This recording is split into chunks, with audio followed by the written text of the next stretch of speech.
প্রিয় দর্শক, আসসালামু আলাইকুম। কেমন আছেন সবাই? আমার চ্যানেলে সবাইকে স্বাগতম।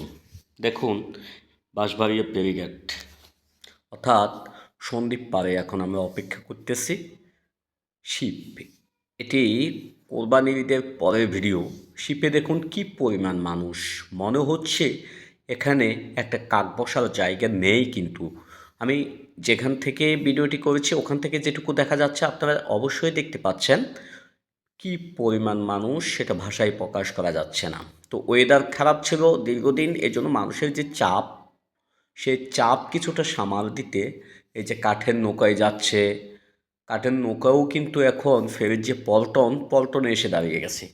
অনেকখানি কষ্ট কিন্তু কমে গেছে। সেটা হচ্ছে যে আগে যে কাদা ছোটা কাদায় নামতে হতো বা কাদা মারিয়ে আসতে হতো, অন্ততপক্ষে এখন আর সেটা হচ্ছে না। তো প্রিয় দর্শক, আমি দেখুন এই যে সেই পল্টন হয়ে লম্বা লাইন নিয়ে মানুষ কিন্তু, অনেক গাড়ি কিন্তু অপেক্ষায় আছে, অনেক মানুষ অপেক্ষায় আছে কবে সে তার গন্তব্যে যাবে।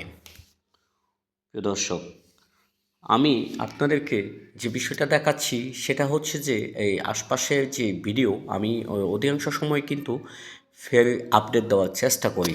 যদি ফেরি আপডেট পেতে চান, কখন ছাড়বে, কী অবস্থা, নদীর কী অবস্থা, এসব যদি জানতে চান তাহলে আমার চ্যানেলের সাথে থাকুন, চ্যানেলটি সাবস্ক্রাইব করে পাশে থাকুন। সবার সুস্বাস্থ্য ও দীর্ঘায়ু কামনা করে এখানেই শেষ করছি। আল্লাহ হাফেজ।